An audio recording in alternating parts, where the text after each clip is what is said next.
이것은 스승의 목소리이다. 외침과 어루만짐이다. 이 목소리가 회개하기를 원치 않는 사람들에게 말할 때에는 외침이 되고, 비록 불완전하더라도 하느님과 그분의 말씀을 찾아내려는 착한 뜻을, 하느님과 그분의 말씀을 찾아낸 다음에는 자기를 거룩하게 하려는 착한 뜻을 가진 사람들에게 말할 때에는 어루만짐이 된다.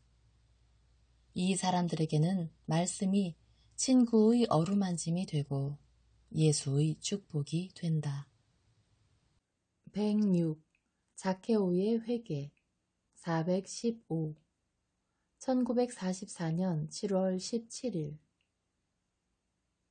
큰 광장이 보인다. 그것은 장마당처럼 보이는데 종려나무들과 그보다 키가 작고 잎이 우거진 다른 나무들로 인하여 그늘져 있다. 종려나무들은 여기저기 무질서하게 자라고 있는데 그 꼭대기의 잎들은 사막이나 불그스름한 토양의 미경작지에서 불어오는 것처럼 불그스름한 먼지를 일으키는 뜨거운 미풍으로 흔들린다.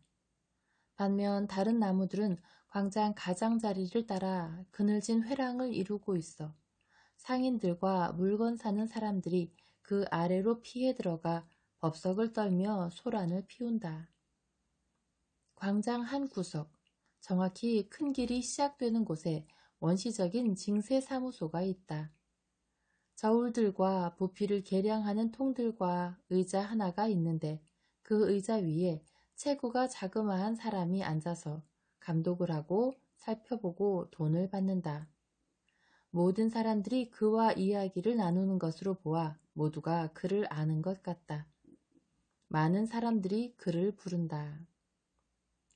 어떤 사람들은 읍내의 일에 대하여 묻는데 그들은 주로 외지인들이고 어떤 이들은 자신들의 세금을 내기 위하여 묻는 것을 보고 나는 그가 염세리 자케오라는 것을 알게 된다. 많은 사람들이 그가 근심에 잠겨 있는 것을 보고 놀란다. 사실 그는 방심한 채 생각의 골몰에 있는 것처럼 보인다. 그는 외마디로 대답하고 때로는 손짓으로 대답하기도 한다. 자케오가 대체로 말이 많은 것을 아는 사람들은 이것을 보고 놀란다. 어떤 사람들은 그가 몸이 아픈지 아니면 그의 부모들이 편찮으신지 묻기까지 하는데 그는 아니라고 대답한다. 그는 딱 두 차례만 깊은 관심을 보인다. 첫 번째는 그가 나자렛 선생님과 그분의 기적들과 가르침에 대하여 말하고 있는 예루살렘에서 온 두 사람에게 질문할 때인데 그는 질문들을 많이 퍼붓는다. 그분은 사람들이 말하는 것처럼 정말로 착하시오. 그분의 말씀은 사실과 일치하오. 그분은 자신이 가르치는 자비를 실제로 실천하시오. 모든 사람들에게 그리고 세리들에게도 말이오. 그분이 아무도 물리치지 않는다는 것이 사실이요. 그는 귀담아 듣고 생각하고 한숨을 쉰다. 두 번째는 어떤 사람이 나귀에 가재도구를 싣고 지나가고 있는 턱수염난 사내를 그에게 가리킬 때이다. 자케오 보게나, 저 사람은 나병 환자 즈카리아일세. 저 사람은 10년 동안이나 무덤 속에서 살았네. 이제 병이 고쳐져서 그 사람과 자기 가족들이 나병 환자로 선고받았을 때 율법에 따라 비워두었던 집에서 쓸 가재도구를 사가고 있다네. 저 사람을 부르시오. 즈카리아가 온다. 당신이 나병 환자였소? 그렇소. 내 아내와 두 아이도 나병 환자였소. 내 아내가 맨 먼저 감염되었는데 우리는 그것을 바로 알아차리진 못했소.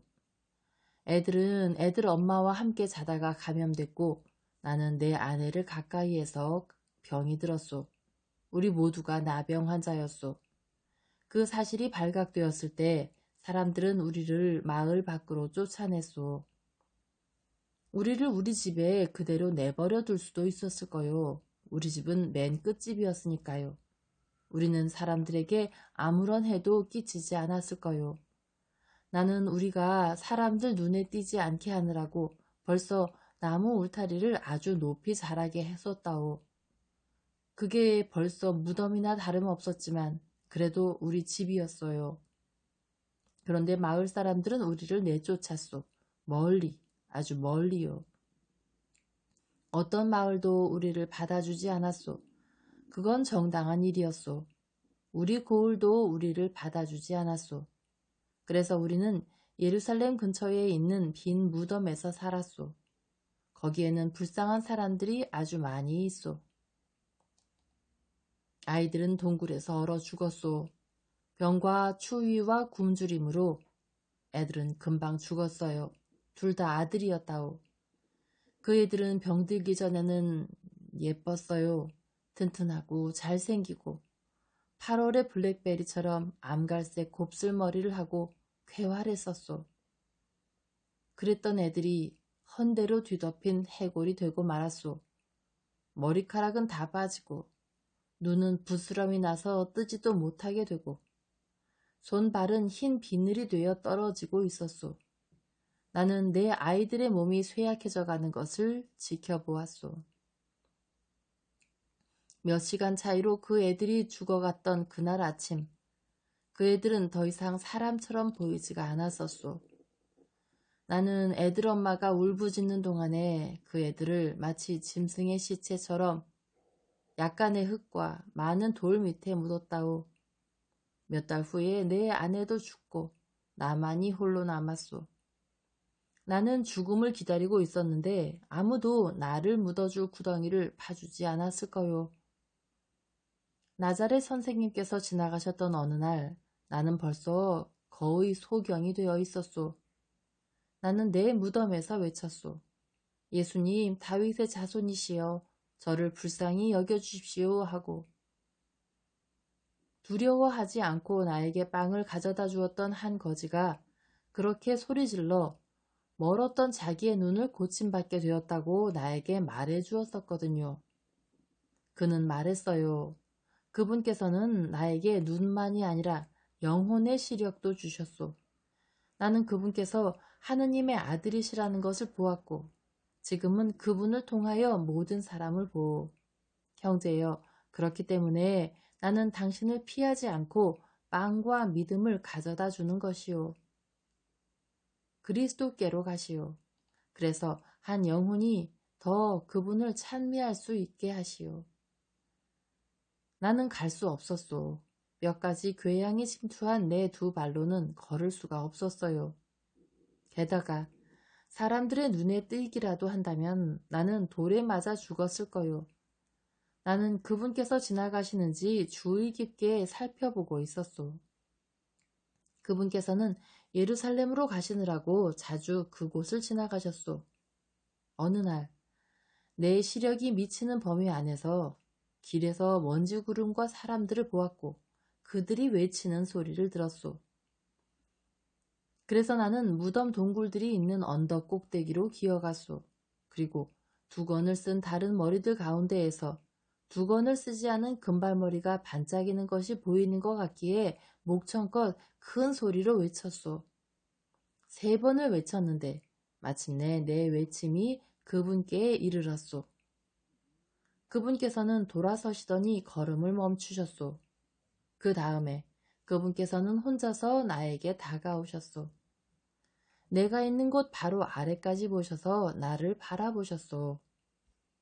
미남자에다가 친절하신 그분께서는 미소를 지으시며 아름다운 목소리로 내가 무엇을 해주기를 바라오 하고 나에게 물으셨소. 저는 깨끗해지기를 원합니다. 당신은 내가 할 수 있다고 믿소? 왜요? 하고 그분께서 물으셨소. 왜냐하면 당신은 하느님의 아들이시니까요. 당신은 그것을 믿소? 저는 그것을 믿습니다. 저는 당신의 머리 위에서 지극히 높으신 분께서 그분의 영광 안에서 빛나시는 것을 봅니다. 하고 나는 대답했소. 그러자 그분께서 한 손을 내미셨는데 그분의 얼굴은 불이 타는 듯했고 눈은 마치 2개의 푸른 태양과 같았소. 그분께서는 나는 그것을 원한다. 깨끗해져라 하고 말씀하셨소. 그 다음에 미소 지으시며 나에게 강복하셨소. 아, 어떻게 그런 미소가 있을 수 있는지. 나는 내 심장을 찾아 달리는 불의 검처럼 내 혈관들을 통하여 달리는 어떤 힘이 내 안으로 들어오는 것을 느꼈소. 그토록 병들었던 내 심장이 내가 20살이었을 때의 심장처럼 되었고 얼음처럼 차가웠던 피가 따뜻해지고 내 혈관들 안에서 빨리 흘렀소. 고통도 허약함도 씻은 듯 사라지고 기쁨이, 영원할 수 없는 기쁨이 찾아왔소. 그분께서는 나를 바라보고 계셨소. 미소로 나를 지복으로 이끄셨소. 그러고 나서 말씀하셨소. 가서 사제들에게 당신의 몸을 보이시오. 당신의 믿음이 당신을 구했소. 그제야 나는 내가 고쳐졌다는 것을 깨닫고 내 손과 발을 보았소. 더 이상 헌데가 없었소. 전에는 뼈가 드러나 있던 곳에 싱싱하고 발그레한 살이 있었다오. 그래서 나는 게을로 달려가 얼굴도 비추어 보았소. 내 얼굴도 깨끗했어요. 내 온몸이 깨끗했다고요. 지긋지긋했던 10년이 흐른 다음에 이렇게 깨끗해지다니.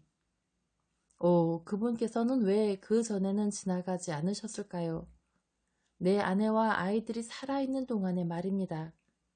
그분께서는 우리 모두를 고쳐주셨을 텐데요. 자, 보이죠? 나는 내 집에서 쓸 가재도구를 사고 있소. 그러나 나는 혈혈단신이라오. 그분을 다시 뵙지는 못했소.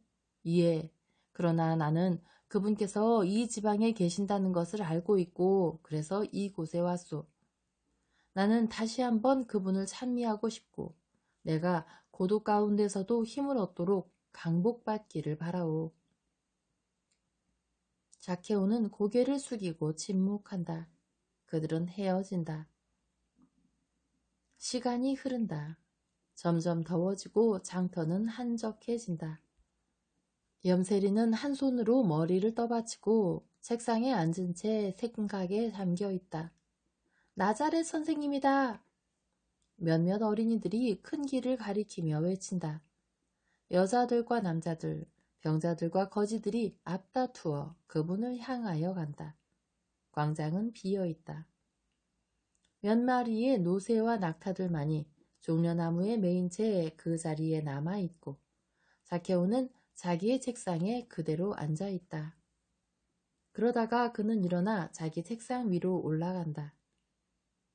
그러나 그는 아무것도 볼 수 없다. 많은 사람들이 나뭇가지를 꺾어 환호하며 그것을 흔들고 있고 예수께서는 병자들 위로 몸을 숙이고 계시기 때문이다. 그러자 자케오는 겉옷을 벗고 짧은 튜닉만을 입은 채로 나무 위로 올라간다. 그는 짧은 팔다리로 어렵게 크고 미끄러운 나무줄기를 타고 올라간다. 그러나 그는 마침내 성공하여 회에 올라앉듯이 2개의 가지에 걸터 앉는다. 그의 2 다리는 일종의 난간과도 같은 그 나뭇가지 아래로 늘어져 있고 마치 창가에서 밖을 내다보기라도 하는 것처럼 그는 상반신을 가지에 기대고 있다. 군중이 광장에 이른다. 예수께서는 눈을 들어 나뭇가지들 위에 회를 틀고 있는 외로운 관객에게 미소 지으신다. 자케오, 어서 내려오시오. 오늘 나는 당신의 집에서 머무르겠소. 예수께서 명하신다. 자케오는 순간 깜짝 놀랐다가 감격하여 얼굴에 홍조를 띤 채 자루처럼 땅으로 미끄러져 내려온다. 그는 몹시 흥분하여 허둥대며 옷을 입는다. 그는 장부를 마감하고 금고를 닫는데 그 일을 재빨리 하고 싶지만 실제로는 생각만큼 빨리 움직여지지가 않는다. 그러나 예수께서는 참을성이 있으시다. 그분께서는 기다리시는 동안에 어린이들을 쓰다듬어 주신다. 마침내 자케오가 준비를 마친다. 그는 선생님께 다가와 읍내 한가운데에 있는 넓은 정원으로 둘러싸이고 아름다운 집으로 그분을 인도한다. 이곳은 아름다운 도시이다. 면적으로는 예루살렘에 못 미치지만 건물들만큼은 그보다 크게 뒤지지 않는다. 예수께서는 집으로 들어가 식사가 준비되기를 기다리시는 동안에 그분만이 가능하실 정도의 인내심을 가지고 병자들과 성한 사람들을 돌보신다. 자케오는 분주하게 왔다 갔다 한다. 그는 기뻐서 어쩔 줄을 모른다. 그는 예수와 대화를 나누고 싶어 하나 그분께서는 여전히 군중으로 둘러싸여 계신다. 마침내 예수께서 사람들에게 말씀하시며 그들을 해산시키신다. 저물녘에 오시오. 지금은 여러분의 집으로 돌아가시오. 평화가 여러분과 함께. 정원이 비어지고 정원 옆에 있는 아름답고 시원하고 커다란 방에 식사가 차려진다. 자케오는 이를 훌륭하게 처리한다. 가족들이 보이지 않는 것으로 보아 나는 자케오가 독신이고 많은 하인들과 함께 살고 있다고 생각한다. 식사가 끝난 다음 제자들이 휴식하기 위하여 나무 그늘로 흩어졌을 때 자케오는 혼자서 예수와 함께 시원한 홀에 남아있다. 한동안 그분께서는 혼자 계신다. 자케오가 그분께서 쉬시게 하려고 물러갔기 때문이다. 그러나 그는 다시 돌아와 커튼의 틈 사이로 안을 들여다본다. 그는 예수께서 주무시지 않고 생각에 잠겨 계시는 것을 본다. 그는 그분께 다가온다. 무거운 금고를 들고 와서 그것을 그분 곁에 탁자에 내려놓으며 말한다. 선생님, 저는 한동안 선생님에 대하여 사람들이 하는 말을 들어왔습니다. 어느 날 선생님께서는 산기슭에서 많은 진리들을 말씀하셨습니다. 우리 박사들은 그 말씀을 능가하는 말을 할 수가 없습니다. 그 말씀들이 제 마음속에 남아 있습니다. 그때부터 저는 선생님에 대하여 생각하고 있습니다. 그때 저는 선생님께서 착하시고 죄인들을 물리치지 않으신다는 말도 들었습니다. 선생님, 저는 죄인입니다.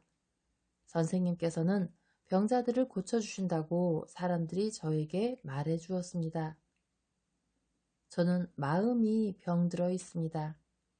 왜냐하면 저는 사람들을 속였고 고리대금업을 했고 방탕하게 살아왔고 도둑이었고 가난한 사람들에게 냉혹했기 때문입니다. 그러나 지금 저는 고쳐졌습니다. 선생님께서 저에게 말씀하셨기 때문입니다. 선생님께서 저에게 다가오시자 유욕과 재물의 마귀가 달아났습니다. 그래서 오늘부터 저는 선생님의 사람입니다. 선생님께서 저를 거절하지 않으신다면 말입니다. 제가 선생님 안에서 새로 태어난다는 것을 증명하기 위하여 저는 제가 부당하게 얻은 재물을 버리고 가난한 사람들을 위하여 선생님께 제 재산의 절반을 드립니다. 저는 나머지 절반을 제가 속임수로 빼앗은 것을 4배로 돌려주는 데 사용할 것입니다. 저는 제가 누구를 속였는지를 압니다. 그들 각자에게 그들의 것을 돌려준 다음에 선생님께서 허락하신다면 선생님을 따르겠습니다. 나는 참으로 그것을 원하오. 오시오. 나는 사람들을 구원하고 그들을 빛으로 부르기 위하여 왔소. 오늘 빛과 구원이 당신의 마음의 집에 왔소. 저기 대문 밖에서 내가 당신의 연회석에 앉아 당신을 구속했다는 이유로 불평하고 있는 사람들은 당신도 그들처럼 아브라함의 후손이라는 것과 내가 잃었던 사람을 구원하고 영혼이 죽었던 사람들에게 생명을 주기 위하여 왔다는 것을 잊고 있소. 자케오, 오시오. 당신은 다만 나를 고발할 거리를 찾기 위하여 나를 따라다니는 많은 사람들보다 내 말을 더 잘 이해했소. 그래서 지금부터 당신은 나와 함께 있게 될 것이요. 환시는 여기서 끝난다. 1944년 7월 18일 누룩과 누룩이 있다. 선의 누룩도 있고 악의 누룩도 있다. 사탄의 독인 악의 누룩은 선의 누룩보다 더 쉽게 익는다. 왜냐하면 그것은 하느님의 뜻인 보편적인 의지에 반대되는 이기적인 의지에 의하여 사람의 마음과 생각과 육체의 세 가지 모두가 유혹되어 그것들 안에서 그 발효에 더 잘 맞는 재료를 만나기 때문이다. 하느님의 뜻은 결코 개인적인 생각에 제한되지 않고 온 우주의 선을 고려하기 때문에 보편적이다. 그 어느 것도 어느 면에서도 하느님의 완전성을 증가시킬 수는 없다. 그분께서는 언제나 완전하게 그것을 소유해 오셨기 때문이다. 그렇기에 그분의 어떤 활동에 영향을 주는 개인적인 이익이라는 생각이 그분 안에는 없다. 우리가 이것은 하느님의 더 큰 영광을 위하여 하느님의 이익을 위하여 행해진다고 말할 때 그 뜻은 하느님의 영광이 그 자체 안에서 커질 수 있다는 뜻이 아니라 피조 세계 안에서 선의 표지를 가지고 있고 선을 행하는 사람, 그래서 선을 소유할 자격이 있는 모든 사람은 하느님의 영광의 표지로 자신을 꾸미고 그렇게 함으로써 모든 것을 영광스럽게 창조하신 영광께 그 자체로 영광을 드리게 된다는 뜻이다. 요컨대 그것은 사람들과 사물들이 그들의 행동으로 그들이 유래한 완전한 근원에 대하여 증언함으로써 하느님께 증언하는 것이다. 그러므로 하느님께서 너희에게 어떤 행동을 하라고 명하시거나 권고하시거나 그런 행동을 하도록 영감을 불어넣어 주실 때 그분께서는 어떠한 이기적인 이익을 위한 목적으로 그렇게 하시지 않고 너희의 유익을 위한 이타적인 사랑의 생각으로 그렇게 하신다. 그러므로 그것은 하느님의 뜻은 결코 이기적이지 않고 반대로 전적으로 이타주의와 보편성을 지향하고 있는 이유이다. 그것은 우주 안에서 보편적인 행복을 배려하는 유일하고 참된 힘이다. 반대로 하느님으로부터 오는 영적인 배아인 선의 누룩은 많은 반대와 어려움과 역경들을 통하여 성장한다. 왜냐하면 그것은 다른 누룩, 즉 그 기원상 사랑일 수밖에 없는 선의 반대 명제인 이기심이 배어있는 사람의 육체, 마음, 생각에 유리한 반응들을 거슬러야 하기 때문이다. 대다수의 사람들에게는 선의가 결여되어 있고 그렇기 때문에 그들 안에서 선이 열매 맺지 못하고 죽거나 겨우 살아서 성장하지 못하고 그대로 남아있게 된다. 중대한 잘못은 없다. 그러나 최상의 선을 행하려는 노력도 없다. 그렇기 때문에 영은 무기력하여 죽지는 않았으나 열매 맺지 못하는 것이다. 악을 행하지 않는 것은 지옥을 피하는 데에만 도움이 된다는 것에 유의해라. 즉시 아름다운 천국을 누리려면 사람은 선을 행해야 한다. 그것은 불가결하다. 자기 자신과 다른 사람들을 거슬러 가능한 최대한의 선을 행해야 한다. 그렇기 때문에 나는 하느님께서 원하시는 것과 반대되는 것을 지향하는 사람의 의지의 남용에 반대하여 하느님의 뜻과 그분의 율법을 옹호하는 전쟁이 필요할 때는 아버지와 그 자녀들, 형제 자매들 간에도 평화가 아닌 전쟁을 내가 가져다 주려고 왔다고 말할 것이다. 자케오 안에서는 아주 작은 양의 선의 누룩이 거대한 규모로 발효했다. 맨 처음에 작은 조각이 그의 마음에 떨어졌다. 사람들은 내 산상설교를 그에게 말해 주었다. 그들은 말을 전달할 때 의례 그렇듯이 내 말의 많은 부분들을 생략하고 아주 불완전하게 이야기했다. 자케오는 염세리이고 죄인이었지만 악의로 그랬던 것은 아니었다. 그는 백내장의 막이 안구를 덮고 있어 사물을 제대로 보지 못하는 사람과 같았다. 그러나 그는 그 막이 제거되면 자기는 다시 잘 볼 수 있다는 것을 알고 그 막이 제거되기를 바란다. 자케오는 그와 같았다.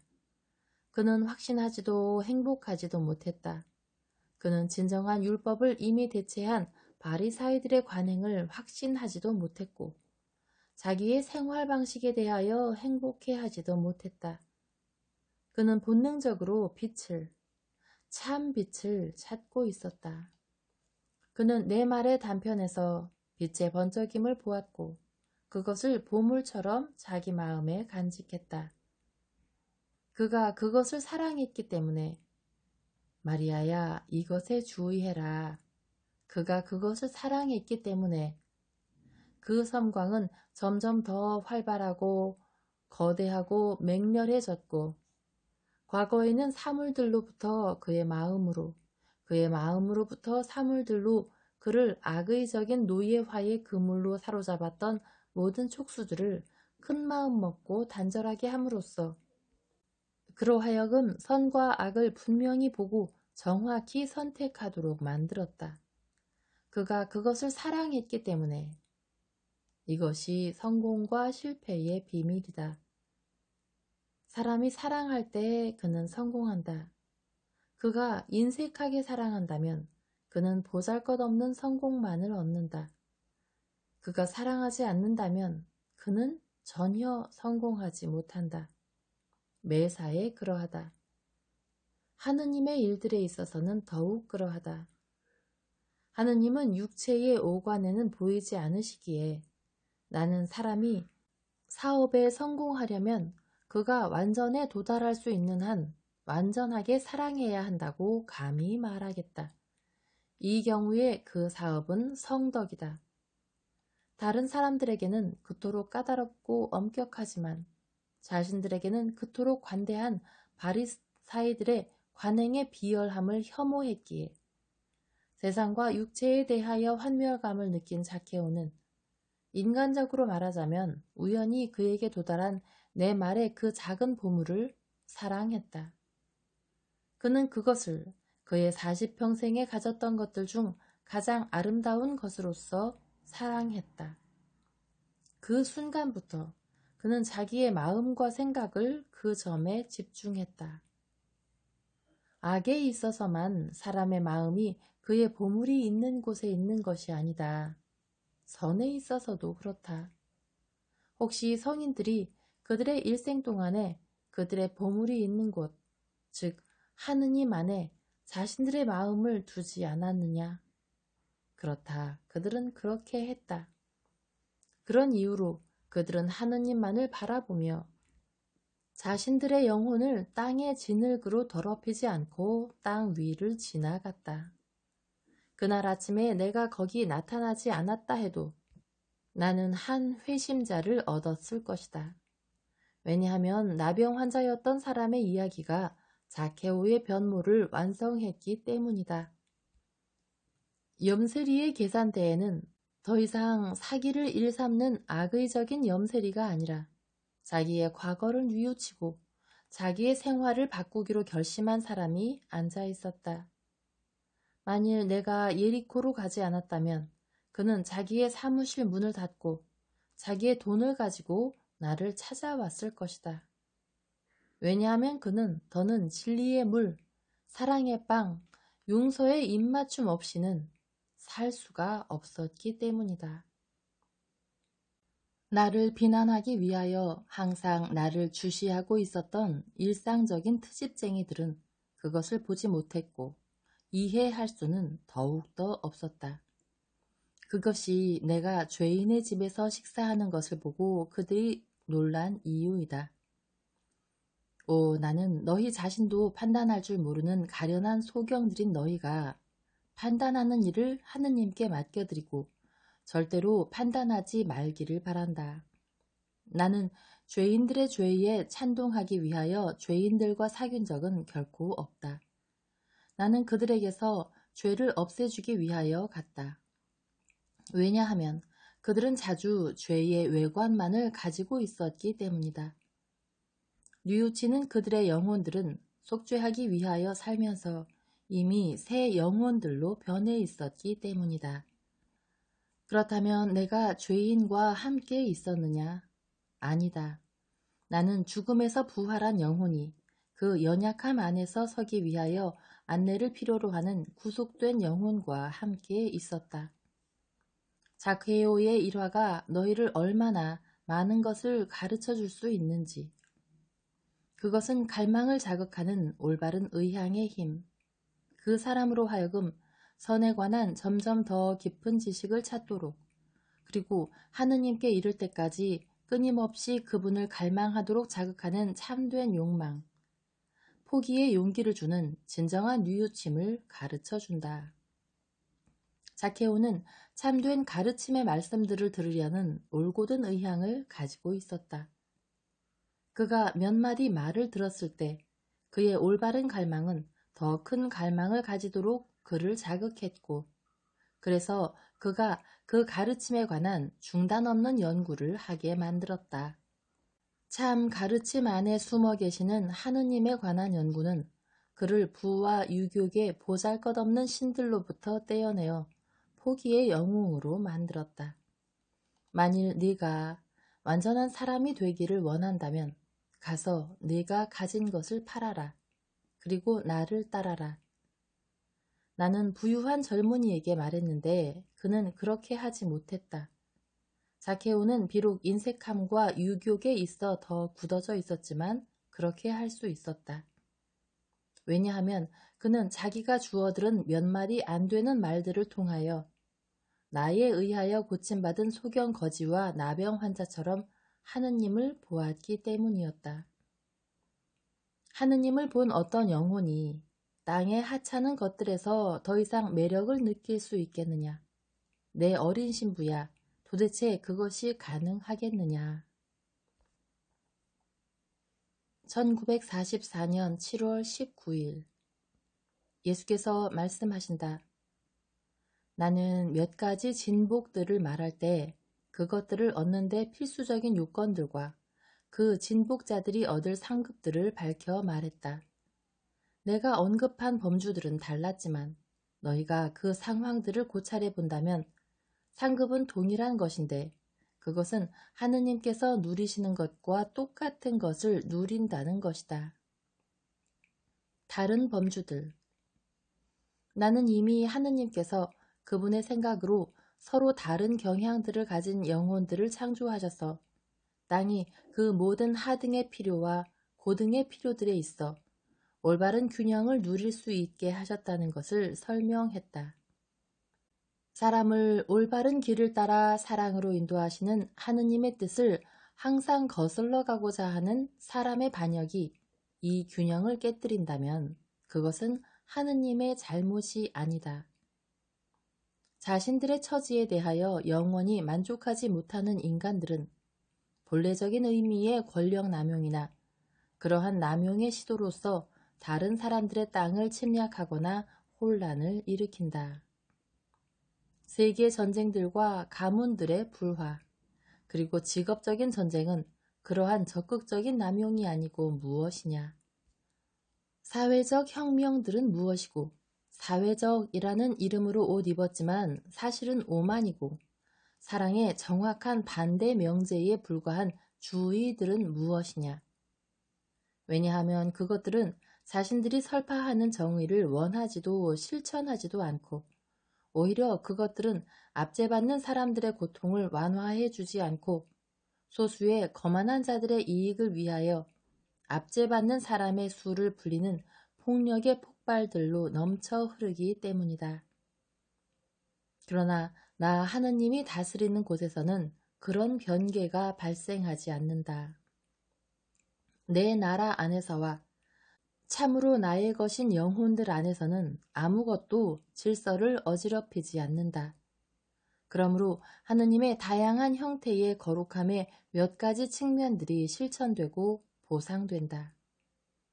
왜냐하면 하느님께서는 정의롭고 깨끗하고 평화롭고 자비롭고 덧없는 재물에 대한 탐욕이 없고 그분의 사랑의 행복 안에서 기뻐하시기 때문이다. 어떤 영혼들은 이 형태를, 다른 영혼들은 저 형태를 지향한다. 그들은 뛰어난 태도를 보인다. 왜냐하면 모든 덕들이 성인 안에 있기 때문이다. 그러나 하나의 성덕이 지배적이고 그것으로 인하여 그 성인이 사람들 가운데에서 특별히 칭송받게 되는 것이다. 그러나 나는 모든 성덕들로 인하여 그에게 강복하고 상급을 준다. 왜냐하면 평화로운 사람들과 자비로운 사람들, 정의를 사랑하는 사람들과 불의에 의하여 박해받는 사람들, 순결한 사람들과 슬퍼하는 사람들, 온유한 사람들과 영혼 안에서 깨끗한 사람들 모두에게 상급은 하느님을 누리는 것이기 때문이다. 영혼 안에서 깨끗한 사람들. 이 정의는 항상 얼마나 잘못 이해되었는지 모른다. 심지어 그 올바른 의미를 인식하는 사람들에 의해서도 말이다.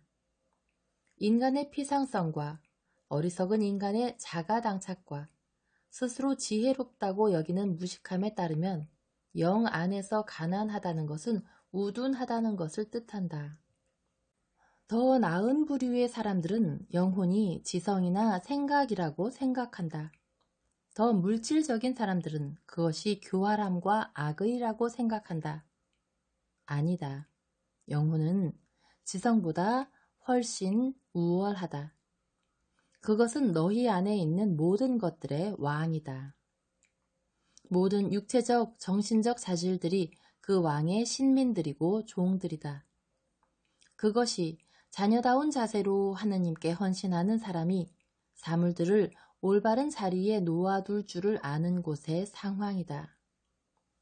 반대로 사람이 자녀다운 자세로 헌신하지 않는 곳에서는 우상 숭배들이 일어나고 하녀들이 여왕이 되고 영혼 왕을 퇴위시킨다. 모든 무정부 상태가 그러하듯이 그것은 재앙을 초래하는 무정부 상태이다. 영혼 안의 가난은 사람의 즐거움인 모든 것으로부터의 주권적 자유로 이루어져 있다.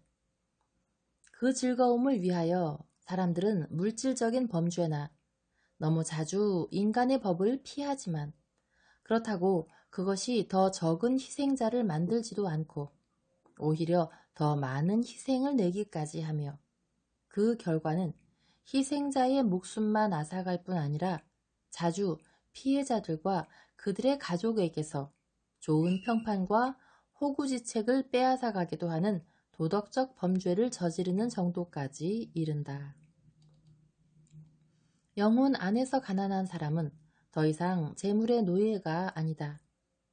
비록 그가 재산을 버리고 모든 안락을 포기하고 수도회에 입회함으로써 재물을 물질적으로 포기하는 정도까지 가지는 않는다 해도 그는 자기를 위해서는 그 물질을 절약하여 쓸 줄을 아는데 그것은 세상의 가난한 사람들에게 아끼지 않고 베풀기 위한 것이므로 이중의 희생이 되는 것이다.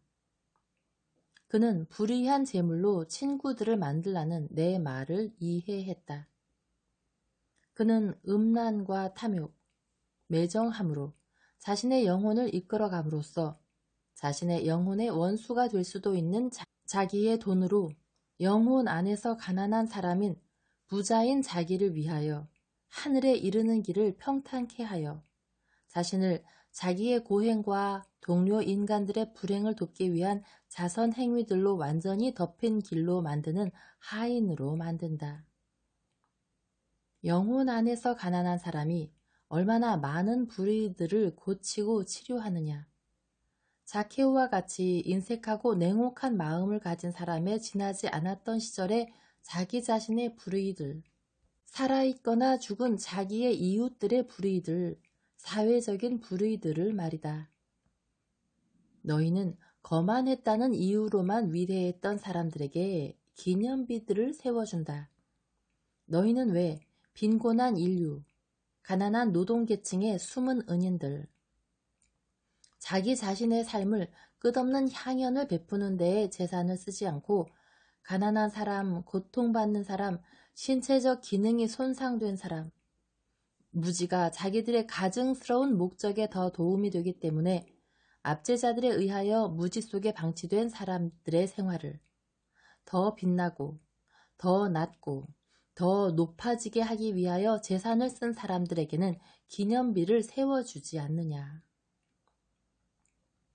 부유하지 않고 가난한 사람들보다 별로 낫지도 않은 사람들 중에도 자기들이 가진 빛을, 그들의 행동 방식을 보면 그들이 빛을 가지고 있다는 것은 알 수 있다.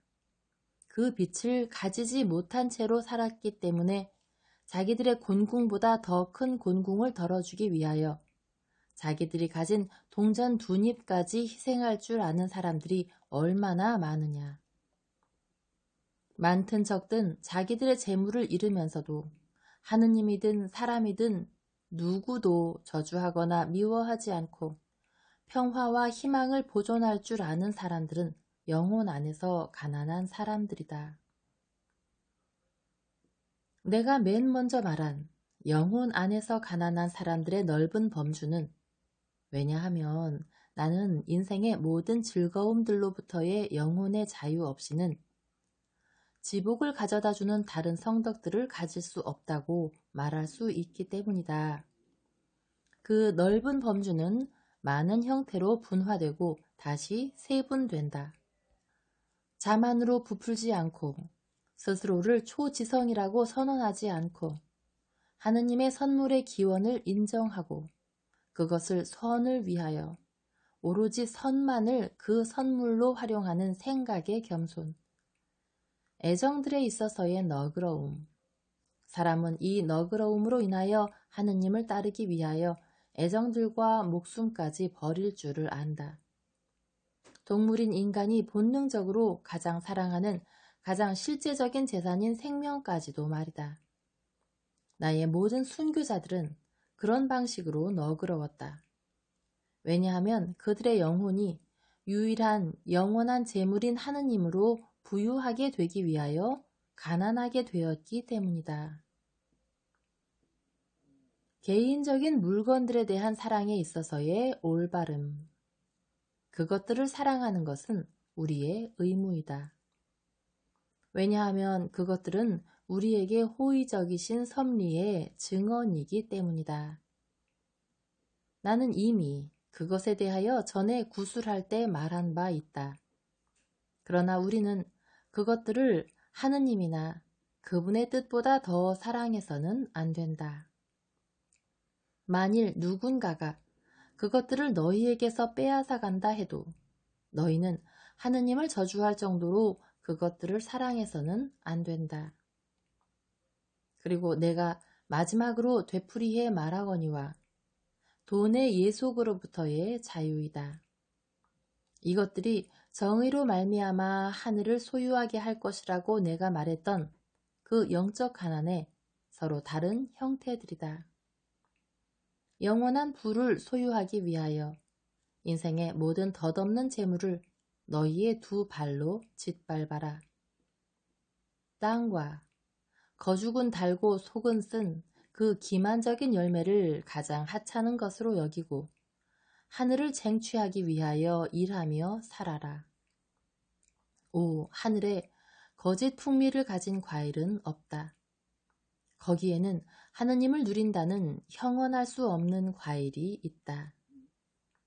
자케오는 이것을 이해했다. 그 문장은 그의 마음을 빛과 사랑으로 연 화살이었다. 그 말은 내가 그에게 오너라 하고 말하려고 다가가자 나에게 그의 마음의 문을 열었다. 내가 그를 부르러 그에게 다가갔을 때 그는 이미 영혼 안에서 가난했다. 그래서 그는 하늘을 소유할 수 있었다.